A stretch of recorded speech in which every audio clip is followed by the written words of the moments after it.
तो आपने तेज तरार अंदाज में खबरें देख ली। अब वक्त है बड़ी खबरों के सटीक, सार्थक और संक्षिप्त विश्लेषण के शो न्यूज एंड व्यूज का। नमस्कार, मैं हूं विवेक श्रीवास्तव। आपको बताऊंगा नेपाल प्लेन क्रैश से जुड़ी इस वक्त की सबसे बड़ी ब्रेकिंग न्यूज क्या है। नमस्कार, आपके साथ मैं हूं अपर्णा मौजम। मैं आपको दिखाऊंगी नेपाल प्लेन क्रैश का वो वीडियो जिसे देखकर किसी की भी रूह कांप जाएगी। नमस्कार, आपके साथ मैं शगुन शर्मा। जब प्लेन क्रैश हुआ उससे कुछ सेकंड पहले एक भारतीय फेसबुक पर लाइव था। उसके मोबाइल कैमरे में क्या कैप्चर हुआ ये मैं आपको बताऊंगी। नमस्कार, मैं हूं आपके साथ सोनल। न्यूज एंड व्यूज में मैं आपको बताऊंगी पोखरा में जिस जगह प्लेन क्रैश हुआ उससे कुछ 100 मीटर की दूरी पर एक चश्मदीद ने अपनी आंखों से प्लेन क्रैश होते देखा। कैमरे पर उसने क्या खुलासा किया वो भी आपको बताऊंगी। मैं जिया शर्मा आपको अफवाहों और हकीकत के बीच झूल रही क्रैश की असली थ्योरी के बारे में बताऊंगी।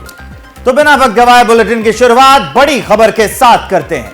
बड़ी खबर यह है कि नेपाल के पोखरा से ये जो बड़ी खबर है, रेस्क्यू ऑपरेशन बस कुछ ही देर में शुरू होने वाला है। पोखरा एयरपोर्ट पर हुए विमान हादसे में अब तक 72 में से 68 शव बरामद हो चुके हैं, जबकि 4 शवों का अब तक पता नहीं चला है। आपको बता दें कि 23 शवों की पहचान हो चुकी है। हादसे वाले विमान में 5 भारतीय भी थे, जिनमें 4 यूपी के गाजीपुर के थे। काठमांडू में भारतीय दूतावास मृतक भारतीय नागरिकों के परिजनों के संपर्क में है और मृतकों के शव भारत भेजने की प्रक्रिया जल्द शुरू हो सकती है। पोखरा से सीधा चलते हैं, संजय त्रिपाठी हमारे सहयोगी देंगे इस खबर को विस्तार। क्या अपडेट है? रेस्क्यू ऑपरेशन शुरू हुआ?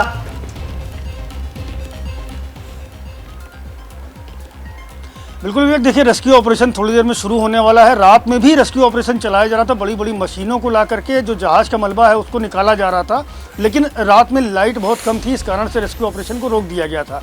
अभी हल्की हल्की बारिश हो रही है, तो कहीं ना कहीं रेस्क्यू ऑपरेशन में ये भी बाधा बन रही है। आर्मी के जवान मौके पर मौजूद हैं, साथ ही साथ नेपाल पुलिस के जवान भी मौजूद हैं, और अभी कई शव ऐसे हैं जिनको निकाला नहीं जा सकता है, जिनके बारे में कोई जानकारी नहीं मिल पाई है, क्योंकि नीचे जिस जगह ये एक्सीडेंट हुआ है, ये प्लेन क्रैश हुआ है, वहाँ नीचे सेती नदी बहती है। काफ़ी गहरी नदी है और काफ़ी तेज उसका प्रवाह है। ऐसे में जो लोग अभी भी गुमशुदा हैं उनके बारे में ये माना जा रहा है कि कहीं ऐसी आशंका जताई जा रही है, कहीं ऐसा तो नहीं है कि वो नदी में गिर गए हों और आगे बह गए हों। तो नदी के आगे की तरफ भी रेस्क्यू ऑपरेशन चलाया जा रहा है। बस थोड़ी ही देर में ये ऑपरेशन शुरू होगा। उसके बाद में जो अभी भी लापता लोग हैं उनके बारे में कुछ स्थिति स्पष्ट करेगी। साथ ही साथ ये भी अभी पता लगा है कि जो लोग निकाले गए हैं, जिनके शव निकाले गए हैं, उनमें से 23 लोगों की शिनाख्त हो पाई है। बाकी लोगों के बारे में नहीं पता चल पाया है कि वो कौन है, क्योंकि उनके शव कई बेहद बुरी तरह जल गए हैं। अब लगातार रेस्क्यू ऑपरेशन चलाया जा रहा है कि जो लोग अभी भी लापता हैं उनको निकाला जाए और जल्द से जल्द इस पूरे जो प्लेन क्रैश है उसके सारे जो दुर्घटनाग्रस्त लोग हैं उनके बारे में स्थिति स्पष्ट की जा सके। संजय, आगे भी आपसे अपडेट लेते रहेंगे। फिलहाल शुक्रिया आपका इस पूरी जानकारी के लिए। तो नेपाल आर्मी ने उजाला होते ही दोबारा रेस्क्यू ऑपरेशन शुरू कर दिया है। सबसे बड़ी चुनौती यह है कि कुछ शव इतनी बुरी तरह जल चुके हैं कि उनकी शिनाख्त तक नहीं हो पा रही है। आसमान छूती आग की लपटें और एक एक जान बचाने की जद्दोजहद। हर तरफ हाहाकार था। फायर ब्रिगेड की गाड़ियां पानी की बौछारों से आग बुझाने की मशक्कत कर रही थी। रफ्तार से रेस्क्यू ऑपरेशन चलाया गया, लेकिन अफसोस सभी को नहीं बचाया जा सका। कई परिवारों के लिए नेपाल का ये विमान मौत का सामान बनकर उड़ा। तस्वीरें उसी वक्त की हैं जब नेपाल की शांत पोखरा वैली प्लेन क्रैश के धमाके से गूंज उठी। हादसे के बाद नेपाल में हड़कंप मच गया। आनन फानन में नेपाल पुलिस और आर्मी ने रेस्क्यू ऑपरेशन स्टार्ट किया। एक बड़ी क्रेन भी यहाँ लगाई गई। मंजर इतना खौफनाक था कि नेपाली सेना भी सहम गई। क्रैश साइट पर हजारों की भीड़ जमा हो गई। देर शाम तक रेस्क्यू ऑपरेशन चला। अंधेरे की वजह से रेस्क्यू ऑपरेशन बंद करना पड़ा, लेकिन तब तक ये क्लियर हो चुका था कि क्रैश में प्लेन में सवार 72 के 72 लोगों की मौत हो चुकी है। 3 दशक में पहली बार नेपाल ने इतना बड़ा प्लेन क्रैश देखा है। देश विदेश तक मातम फैला है। तो रेस्क्यू ऑपरेशन कुछ ही देर में शुरू हो जाएगा। आपको बता दें, क्रैश हुए प्लेन में 5 भारतीय पैसेंजर्स भी मौजूद थे, जिनमें से 4 यूपी के गाजीपुर के रहने वाले थे। इन 4 में से एक पैसेंजर के मोबाइल फोन में क्रैश का लाइव वीडियो रिकॉर्ड हो गया। किसी भी विमान हादसे की शायद ये पहली तस्वीर है जिसमें क्रैश होने के वक्त का धमाका दिखाई भी दे रहा है और उसकी आवाज सुनाई भी दे रही है।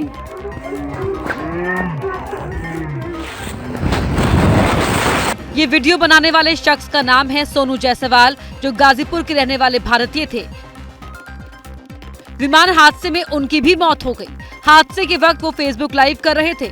इन आग की लपटों और धुएं को देखकर कल्पना करना मुश्किल नहीं है कि इसके अंदर मौजूद यात्री और क्रू मेंबर्स की क्या हालत हुई होगी। नेपाल प्लेन क्रैश का शिकार हुए 5 भारतीयों में से 4 यूपी के गाजीपुर जिले के रहने वाले थे। ये सभी दोस्त थे और नेपाल घूमने गए थे। आज मृतकों के शव गाजीपुर पहुंच सकते हैं। इस हादसे के शिकार हुए हैं। बहुत दुखद घटना है। इस क्रम में हम लोग इंडियन एम्बेसी काठमांडू से टच में हैं और इन चारों मृतकों के परिवारजनों से हमारा संपर्क हो गया है। एसडीएम तहसीलदार मौके पर हैं और उनसे बात हो गई है और जैसे आगे सूचना मिलेगी वैसे हम कार्रवाई करेंगे। तो आसमान से प्लेन को जमीन पर तेजी से गिरते हुए एक शख्स ने अपनी आंखों से देखा। कैमरे पर उस चश्मदीद ने कई बड़े खुलासे किए, आप भी देखिए।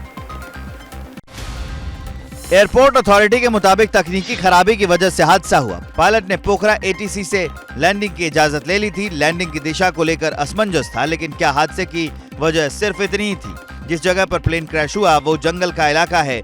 करीब ही सेती गंडकी नदी बहती है। ये नदी पोखरा के पुराने और इंटरनेशनल एयरपोर्ट के बीच से होकर गुजरती है। हादसा रनवे से महज कुछ मीटर दूर हुआ। पोखरा का रनवे पूर्व पश्चिम दिशा की ओर बना हुआ है। बताया जा रहा है कि पायलट ने पहले पूर्व की तरफ से लैंडिंग की परमिशन मांगी थी और परमिशन मिल भी गई थी, लेकिन थोड़ी देर में पायलट ने पश्चिम के तरफ से लैंडिंग की परमिशन मांगी और दोबारा परमिशन दे दी गई, लेकिन विमान के पहिए जमीन को छू पाते इससे पहले ही हादसा हो गया। राख के ढेर में तब्दील हो चुका ये विमान नेपाल की यति एयरलाइंस का है। फिलहाल हादसे की जांच की जा रही है। नेपाल के प्रधानमंत्री पुष्पकमल दहल प्रचंड ने 5 मेंबर की कमेटी बनाई है। नेपाल के जिस पोखरा एयरपोर्ट पर यह हादसा हुआ है उसका उद्घाटन 2 हफ्ते पहले 1 जनवरी को किया गया था। एयरपोर्ट को चीन की मदद से बनाया गया है। चीन ने बाकायदा इस एयरपोर्ट को चाइना नेपाल BRI का फ्लैगशिप प्रोजेक्ट बताया था। क्या हो गया ये? तो कैसे बाल बाल बची केंद्रीय मंत्री अश्विनी चौबे की जान, इस रिपोर्ट में देखिए। दुर्घटनाग्रस्त गाड़ी और उसमें फंसे लोगों के रेस्क्यू में लगे ये हैं केंद्रीय मंत्री अश्विनी चौबे, जो खुद एक दुर्घटना में बाल बाल बचे हैं।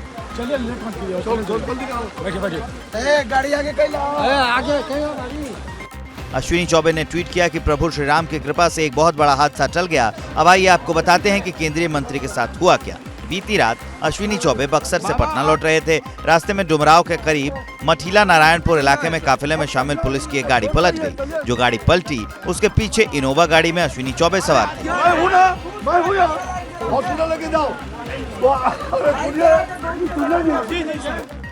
ड्राइवर की सूझबूझ से एक अनहोनी टल गई। एक्सीडेंट होने के तुरंत बाद अश्विनी चौबे अपनी गाड़ी से उतरे और घायलों के रेस्क्यू में लग गए। एक्सीडेंट स्पॉट से लेकर डुमराव सदर अस्पताल तक वो घायलों के साथ रहे। बताया जा रहा है कि हादसे में 4 पुलिसकर्मी और 1 ड्राइवर घायल हैं।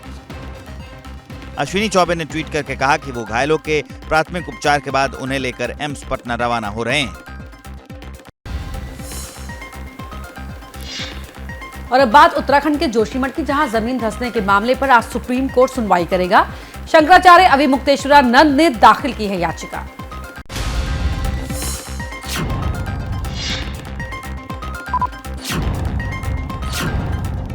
जोशीमठ में जमीन धंसने के मामले पर आज देश की सबसे बड़ी अदालत में सुनवाई होगी। Chief justice DY Chandrachud, justice PS Narasimha और जस्टिस JB पारदीवाला की पीठ याचिका पर सुनवाई करेगी। स्वामी अभिमुक्तेश्वरानंद सरस्वती ने सुप्रीम कोर्ट में जनहित याचिका दायर की है। याचिका में संकट को राष्ट्रीय आपदा घोषित करने, तपोवन विष्णुगढ़ विद्युत परियोजना पर रोक लगाने, प्रभावित लोगों को मुआवजा देने और संपत्ति का बीमा करवाने जैसी प्रमुख मांग है। याचिका में कहा गया है कि ऐसी स्थिति बनी रहने पर नरसिंह मंदिर जैसी आदि शंकराचार्य से जुड़ी प्राचीन जगहों को नष्ट होने का भी अंदेशा है। इस जोशीमठ में इस मंदिर का जो महात्म्य है वो महात्म्य भारत की आर्ष परंपराओं से जुड़ा हुआ है। वो महात्म्य कुछ ऐसी कथाओं से जुड़ा हुआ है जिन कथाओं पर इस जोशीमठ ही नहीं बल्कि देश और दुनिया भर के श्रद्धालुओं की आस्था है। देखिए, जोशीमठ में होटल गिराने का सिलसिला जारी है, लेकिन खतरे की बात यह है कि जोशीमठ में मकान में आ रही दरारें लगातार बढ़ती ही जा रही हैं। 826 मकानों में दरार, जबकि 165 मकान रहने लायक नहीं। जैसे जैसे दिन बढ़ रहे हैं, जोशीमठ में दरार वाले घरों की संख्या बढ़ती जा रही है। प्रशासन भी कोशिशों में जुटा है। एक्सपर्ट और आला अधिकारी लगातार प्रभावित इलाकों का दौरा कर रही हैं। कल पीएमओ के उप सचिव मंगेश घलडियाल की अगुवाई में केंद्र की टीम जोशीमठ दौरे पर पहुंची और प्रभावित इलाकों का दौरा किया। पीएमओ की टीम द्वारा यहाँ जोशीमठ के जो स्थानीय स्थिति है उसका जायजा लेने के लिए आज उनके द्वारा स्थलीय निरीक्षण किया गया। जो भी ऐसे घर हैं जो भूस्राव की चपेट में आए हैं और घरों में क्रैक्स हैं, साथ ही साथ जो नीचे पानी का रिसाव हो रहा है नीचे, उसका भी निरीक्षण किया गया। इसके अलावा पीएमओ की टीम जेपी कंपनी भी गई और गिराए जा रहे होटल का जायजा लिया। आपदा प्रबंधन के सचिव डॉक्टर रंजीत सिन्हा ने भी मनोहर बाग, शंकराचार्य मठ और जेपी कॉलोनी जाकर इलाके का हाल जाना। एक तो राहत बचाव कार्य का एक समीक्षा की यहाँ कोई दिक्कत तो नहीं आ रही, तो काफ़ी अच्छे से चल रहा राहत बचाव कार्य, उसमें कोई दिक्कत नहीं है। दूसरी चीज़ जो यहाँ पर जो क्रैक्स हैं उसमें एक दिखना था कि कहीं बढ़ा तो नहीं है, नया क्षेत्र तो डेवलप नहीं हो रहा है। तो क्या जेपी नड्डा फिर से बनेंगे बीजेपी के राष्ट्रीय अध्यक्ष? इस साल होने वाले 9 राज्यों में किस लीडर के चेहरे पर लड़ेगी बीजेपी? भगवा ब्रिगेड का एजेंडा क्या होगा? इन सारे सवालों पर आज बीजेपी महामंथन करेगी। अब से कुछ देर बाद बीजेपी की राष्ट्रीय कार्यकारिणी की 2 दिन चलने वाली मेगा मीटिंग नई दिल्ली नगर पालिका परिषद यानी एनडीएमसी के कन्वेंशन सेंटर में शुरू होगी। माना जा रहा है कि कार्यकारिणी की बैठक में बीजेपी चीफ जेपी नड्डा के एक्सटेंशन पर औपचारिक मुहर लगेगी। लेकिन सबसे ज्यादा फोकस होगा इस साल होने वाले 9 राज्यों के विधानसभा चुनाव और अगले साल होने वाले आम चुनाव पर। मैं तो कार्यकारिणी का सदस्य हूँ, इसलिए जो हमारी व्यवस्था में लगे लोग हैं वो इसकी व्यवस्था कर रहे हैं और मेरा पूरा विश्वास है कि एक और उत्तमता का नया इतिहास बनेगा। बीजेपी की राष्ट्रीय कार्यकारिणी की बैठक में प्रधानमंत्री मोदी और बीजेपी अध्यक्ष जेपी नड्डा, गृह मंत्री अमित शाह के अलावा बीजेपी शासित राज्यों के 12 मुख्यमंत्री, 5 उप मुख्यमंत्री, 35 केंद्रीय मंत्री, 17 राज्यों में पार्टी के सदन के नेता सहित करीब 350 नेता शामिल होंगे। हमें पूरा विश्वास है कि सिर्फ बिहार नहीं, पूरे देश की जनता प्रचंड बहुमत से भारतीय जनता पार्टी को आदरणीय प्रधानमंत्री जी की अगुवाई में 2024 में जिताएगी। ये तो बिल्कुल हकीकत है। और अब न्यूज एंड व्यूज में दिल्ली वालों के लिए एक जरूरी सूचना, वो ये कि अगर घर से निकलने से पहले वो दिल्ली पुलिस की ट्रैफिक एडवाइजरी देख लेंगे तो उनके लिए लाभदायक होगा, क्योंकि आज दिल्ली में पीएम मोदी का रोड शो है, जिसकी वजह से कई रूट बंद रहने वाले हैं और कई रूट बेहद बिजी रहेंगे। आज दोपहर करीब 3 बजे से दिल्ली के पटेल चौक से प्रधानमंत्री मोदी का रोड शो शुरू होगा। पीएम का वेलकम करने के लिए दिल्ली रेडी है। आपको बाहर की तरफ ले चलते हैं, जहां दिखाते हैं कि कैसे भारतीय जनता पार्टी इस उत्सव को दिखाने वाली है। आप देखिए जगह जगह ये G20 के तमाम पोस्टर लगाए गए हैं और उसमें लिखा गया है वसुधैव कुटुंबकम, one earth, one family, one future, यानी पूरा विश्व एक है और हम उसके सदस्य हैं और भारत इसी परिकल्पना के साथ आगे बढ़ता है। पार्टी कार्यकर्ताओं ने पीएम मोदी के लिए खाने में उनकी पसंदीदा दाल खिचड़ी और मिलेट्स भोजन का इंतजाम किया है। अब से कुछ घंटे बाद दिल्ली में सड़क के दोनों तरफ 7 लोकसभा सीटों से करीब 50,000 से ज्यादा लोग पीएम मोदी का अभिनंदन करेंगे। लेकिन रोड शो से पहले ही कांग्रेस ने आयोजन पर सवाल उठा दिए हैं। कांग्रेस महासचिव जयराम रमेश ने ट्वीट करते हुए लिखा है कि पीएम मोदी भारत जोड़ो यात्रा की सफलता से परेशान हैं, इसलिए ये रोड शो कर रहे हैं।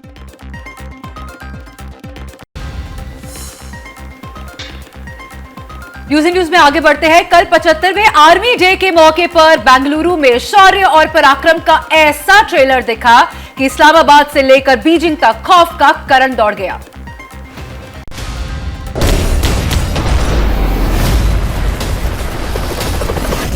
ये पहली बार था जब आर्मी डे की परेड में एंटी टेरर ऑपरेशन में हेलीकॉप्टर की तेजी और दुश्मन की छावनी में घुड़सवार सैनिकों की फुर्ती का ट्रेलर देखा।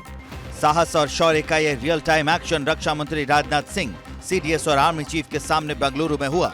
ऐतिहासिक 75वें आर्मी डे परेड में पहली बार भारतीय सेना ने अपने थ्रिलिंग एक्शन पैक डेमो में दिखाया कि किस तरह एक घर को आतंक के चंगुल से आजाद किया जाता है। स्वदेशी अटैक हेलीकॉप्टर्स के जरिए पहले टेरर ब्रिगेड पर फायरिंग की गई और फिर सुपर कमांडोज ने STIEE यानी स्मॉल टीम इंशर्न एंड एक्सट्रैक्शन के जरिए अपनी कार्रवाई को अंजाम दिया। जवानों का युद्ध कौशल देखकर आर्मी चीफ गदगद थे। जैसी नीश टेक्नोलॉजीज का भी स्वदेशीकरण किया जा रहा है। हमें पूरा विश्वास है कि भारतीय सेना भारतीय समाधानों के साथ भविष्य में युद्ध लड़ेगी और विजय प्राप्त करेगी। न्यूज एंड व्यूज देख रहे हैं आप। बड़ी खबर आई है वो जान लीजिए। दिल्ली के जहांगीरपुरी से गिरफ्तार संदिग्धों को लेकर एक बहुत बड़ा खुलासा एबीपी न्यूज पर। सूत्रों के मुताबिक संदिग्धों को 27 जनवरी और 31 जनवरी का टारगेट दिया गया था। दोनों को टारगेट किलिंग को अंजाम देना था। बजरंग दल, शिवसेना, कांग्रेस के कुल 3 नेता इनके टारगेट पर थे। 2 लोगों के हत्या के लिए तारीख और जगह भी तय कर ली गई थी। दोनों टारगेट के लिए अच्छे से रेकी की गई थी। दोनों संदिग्धों को पहला टारगेट पूरा होने पर 50 लाख मिलना था और दूसरे टारगेट को पूरा करने पर 1 करोड़ रुपए और तीसरे टारगेट को पूरा करने पर 1.5 करोड़ रुपए मिलने थे। यह बहुत बड़ी खबर आप जान रहे एबीपी न्यूज पर। टोकन मनी के रूप में इन्हें अभी तक हवाला ऑपरेटर के जरिए 5 लाख रुपए मिल चुके हैं। एबीपी न्यूज ने पहले ही खुलासा किया था कि पंजाब और दिल्ली के राइट विंग के नेता इसके निशाने पर हैं। हमारे सहयोगी वरुण जैन फोन लाइन पर जुड़ रहे हैं। वरुण, ये बहुत बड़ा खुलासा है। देखिए, बिल्कुल जैसे जैसे पूछताछ आगे बढ़ रही है, कई चौंकाने वाले खुलासे हो रहे हैं। एबीपी न्यूज ने पहले ही बताया था कि इन आतंकियों के निशाने पर दिल्ली और पंजाब के कई राइट विंग के जो हिंदू लीडर है वो इनके निशाने पर है। और अभी सूत्रों ने इस बात को कंफर्म किया है कि जो इनके निशाने पर थे उनमें शिवसेना, बजरंग दल और कांग्रेस के नेता थे। और इन 3 में से 2 टारगेट को निशाना बनाने के लिए इन्होंने बाकायदा तारीख भी तय कर ली थी। 27 जनवरी और 31 जनवरी को ये टारगेट किलिंग को अंजाम दिया जाना था, जिसके लिए बाकायदा इनको जो राशि थी इनके आकाओं की तरफ से, पाकिस्तान की तरफ से, वो भी बता दी गई थी कि जब इनका पहला टारगेट किलिंग पूरी हो जाएगी 50 लाख रुपए और दूसरे टारगेट किलिंग पर 1 करोड़ रुपए मिलना है। तो कहीं न कहीं बेहद चौंकाने वाले खुलासे हो रहे हैं और साथ ही पुलिस के लिए बेहद बड़ी कामयाबी है, क्योंकि काफी लंबे समय से प्लानिंग को अंजाम दे रहे थे। इतना ही नहीं, अपने आकाओं को खुश करने के लिए, उनको ये बताने के लिए कि कितने डेस्परेट हैं ये और कितने हाईली मोटिवेट हैं, इन्होंने बाकायदा एक हिंदू शख्स की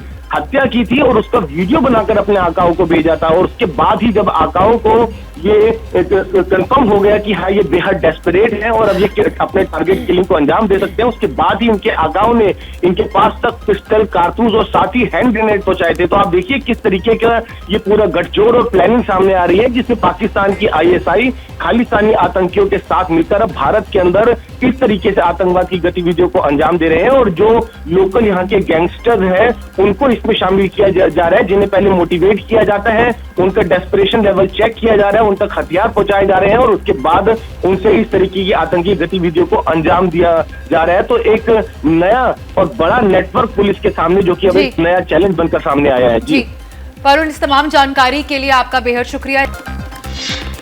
उधर बीएसपी सुप्रीमो मायावती ने अपने जन्मदिन पर पार्टी कार्यकर्ताओं में नया जोश भरा। सवाल ये कि क्या मायावती किसी नए समीकरण का नया ताना बाना बुन रही हैं?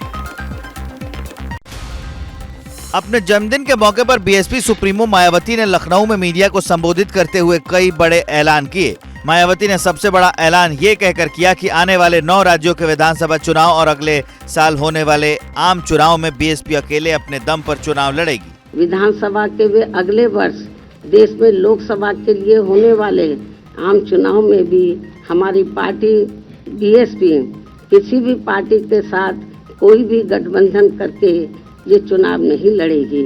एससी और एसटी आरक्षण के मुद्दे पर मायावती ने समाजवादी पार्टी को घेरा तो पसमानदा मुसलमानों के मुद्दे पर वो बीजेपी पर हमलावर दिखी। ताज्जुब इस बात का था कि यूपी की सियासत में हाशिए के करीब होने के बावजूद मायावती को ये नहीं लगता कि उनकी पार्टी का जनाधार कम हुआ है। मायावती को ईवीएम में ही गड़बड़ी नजर आ रही है। जिस बस्ती में या जिस पोलिंग बूथ पर, जिस एरिया में ज्यादातर दलितों का ही वोट है या बड़े पैमाने पर दलितों का वोट है और उन्होंने बीएसपी को वोट दिया, लेकिन जब उस एरिया का मशीनें निकली तो वो वोट कहीं और का निकल आया। तो अपने जन्मदिन के दिन ये बड़ा ऐलान किया बीएसपी अध्यक्ष मायावती ने। तो वहीं उनका जन्मदिन बीएसपी के कार्यकर्ता बड़े ही उत्साह के साथ मनाते हैं, लेकिन इस बार मायावती के जन्मदिन पर कहां-कहां मच गई हलचल, इस रिपोर्ट में देखिए। इस भगदड़ और अफरा तफरी की वजह है एक केक। जी हां, कल एक्स सीएम और बीएसपी चीफ मायावती का जन्मदिन था। संभल में बीएसपी कार्यकर्ताओं ने जश्न मनाने के लिए केक कटिंग प्रोग्राम भी रखा, लेकिन केक काटते ही वहां पर अराजकता फैल गई। धक्का मुक्की और केक की लूटपाट शुरू हो गई।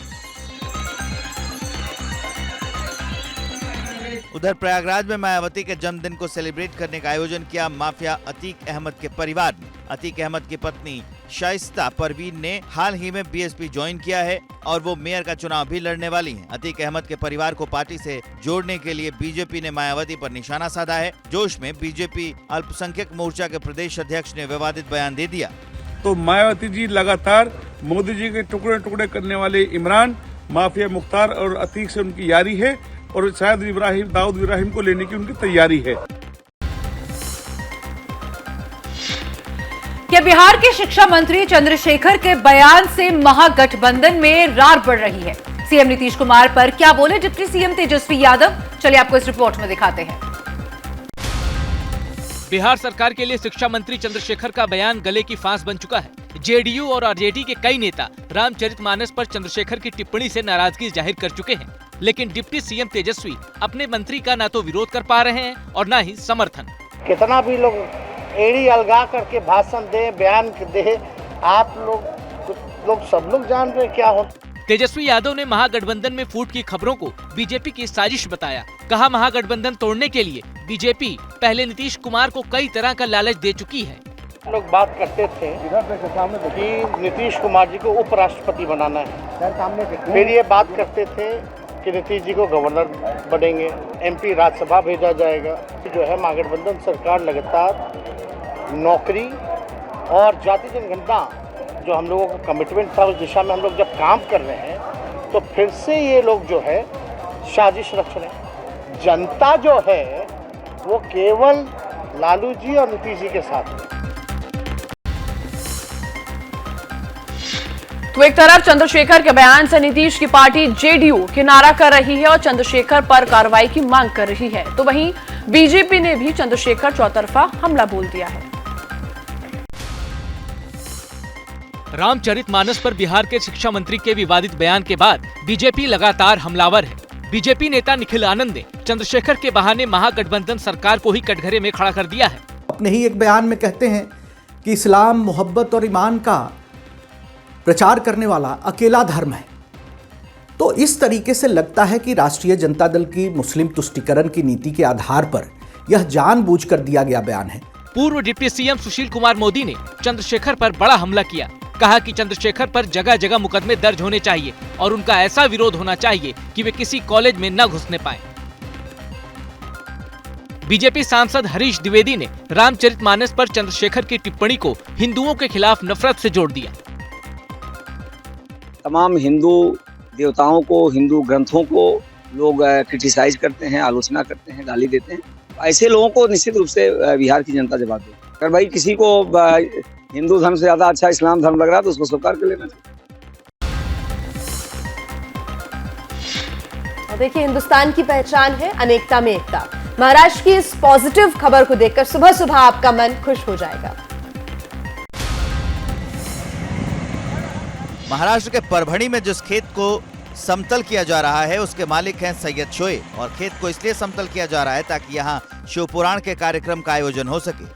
बीजेपी सांसद संजय जाधव परभणी के लक्ष्मी नगरी इलाके में शिवपुराण कार्यक्रम का आयोजन कराना चाहते थे। चूंकि धार्मिक कार्यक्रम में हजारों की भीड़ आनी थी, लिहाजा बीजेपी सांसद सड़क किनारे कोई व्यवस्था करना चाहते थे, लेकिन आयोजन के लिए बड़ी जगह नहीं मिल पा रही थी। सैयद शोएब को जब ये दुविधा पता चली तो उन्होंने अपने 60 एकड़ खेत को आयोजन स्थल बना दिया। कई एकड़ में चने और अरहर की फसल काटकर आयोजन के लिए जगह दे दी, वो भी बिल्कुल मुफ्त। आपसी सौहार्द की इस पॉजिटिव न्यूज से जुड़ा कुछ दिन पहले का एक वीडियो देखिए। दिसंबर के महीने में मुस्लिमों का इज्तिमा हुआ था, तब हिंदुओं ने अपनी जमीन दी थी और आयोजन में हाथ बटा लिया। और हम हिंदुस्तानियों को गंगा जमुना तहजीब जिंदा रखने के लिए एक दूसरे के दुख सुख में जाना चाहिए। वैसे ही लास्ट टाइम जैसा कि इज्तिमा के अंदर हिंदू समाज के सभी भाइयों ने कोऑपरेट किया था, आज हम लोगों की बारी है। इंशाल्लाह हम भी लोग भी पीछे नहीं हटेंगे। मौसम विभाग की माने तो अगले 72 घंटे में दिल्ली में पारा -डिग्री में पहुंच सकता है। इसकी शुरुआत भी हो चुकी है। राजस्थान, पंजाब, हरियाणा के कई शहरों में तापमान माइनस में पहुंच भी गया है। अब बारी दिल्ली की है। दिल्ली में सर्दी का सितम अभी शुरू हुआ है। अगले 3 दिन दिल्ली पर भारी पड़ने वाले हैं। दिल्ली जम जाएगी। दिल्ली में जमा देने वाली सर्दी की शुरुआत हो चुकी है। ये तस्वीरें उसकी गवाह हैं। ये तस्वीर है दिल्ली के उजवा के वेदर स्टेशन की। यहाँ तापमान -0.1 दर्ज किया गया है। दिल्ली की सर्दी मशहूर रही है, लेकिन इतनी सर्दी, इतनी कपकपाती ये गलन इससे पहले शायद ही लोगों ने झेली होगी। जनवरी का फर्स्ट वीक में तो मेनली जो दिन का तापमान के साथ साथ रात का तापमान भी बहुत कम रहता था, पर डेंस होगा या लो क्लाउड कोई संभावना नहीं है। दिल्ली हो चाहे पंजाब, हरियाणा, राजस्थान, पश्चिम उत्तर प्रदेश, यही इलाका है। दिल्ली में बर्फीले सर्दी के पीछे वजह पहाड़ों में हो रही बर्फबारी है। जम्मू कश्मीर, हिमाचल प्रदेश, उत्तराखंड में लगातार बर्फबारी हो रही है। इन सूबों से आने वाले हवाओं की वजह से राजस्थान और गुजरात में पारा शून्य के करीब पहुंच चुका है। इन बर्फीली हवाओं के असर से राजस्थान के कई शहरों में तापमान शून्य से नीचे जा चुका है। माउंट आबू, फतेहपुर, चूरू जैसे शहरों में तापमान शून्य से नीचे जा चुका है और लोग खून जमा देने वाली सर्दी से ठिठुर रहे हैं। दिल्ली में एक बार फिर ठंड के वापस लौटने की बड़ी वजह पहाड़ी राज्यों में हो रही भारी बर्फबारी है। आपको उत्तराखंड लेकर चलते हैं, जहां के पहाड़ बर्फ से सफेद हो गए हैं। ये तस्वीरें हैं उत्तराखंड में हेमकुंड साहिब और फूलों की घाटी की यात्रा पड़ाव कहे जाने वाले घाघरिया की। यहाँ 1.5 फीट तक बर्फ जम चुकी है। कड़ाके की ठंड जारी है। नतीजा ये हुआ, जगह जगह काम कर रहे मजदूर लौट चुके हैं। ये तस्वीरें यमुनोत्री धाम की हैं, जहाँ यमुनोत्री धाम को जाने वाला पैदल मार्ग हो या आसपास की पहाड़ियां, हर जगह बर्फ की सफेद चादर नजर आ रही है। यमुनोत्री मंदिर परिसर के आसपास करीब आधा फीट तक बर्फ जम गई है। हिमालय के ऊपरी इलाकों में हुई बर्फबारी से निचले इलाकों में मौसम ज्यादा सर्द हो गया है। यही हाल गंगोत्री धाम का भी है। भारी बर्फबारी से मां गंगा का मंदिर सफेद हो चुका है। वहीं निचले इलाके में जिला मुख्यालय सहित कई जगहों पर हल्की बूंदाबांदी हो रही है। उत्तराखंड के ही चकराता में सीजन की पहली बर्फबारी हुई है। चकराता फेवरेट टूरिस्ट डेस्टिनेशन है। नतीजा, बर्फबारी की खबर मिलते ही सैलानियों की कतार लग गई। और आज न्यूज इन व्यूज में बस इतना ही। आगे जरूर देखेगा तेज रफ्तार खबरों का नया अंदाज। 9 सेकंड में न्यूज। जैसे ही घड़ी का काटा दोपहर 2:30 पे आए, बबीता जी का दिल सास बहू साजिश के लिए मचल जाए। और ये है इनकी बहू, पूरे दिन ऑफिस की टेंशन हो जाए गॉन जब ये करें अपना फेवरेट शो फ्री टाइम पे ऑन। इनकी तरह आप भी देखें अपना फेवरेट शो अपने टाइम पर और डाउनलोड कीजिए एबीपी लाइव ऐप अपने स्मार्ट टीवी पर।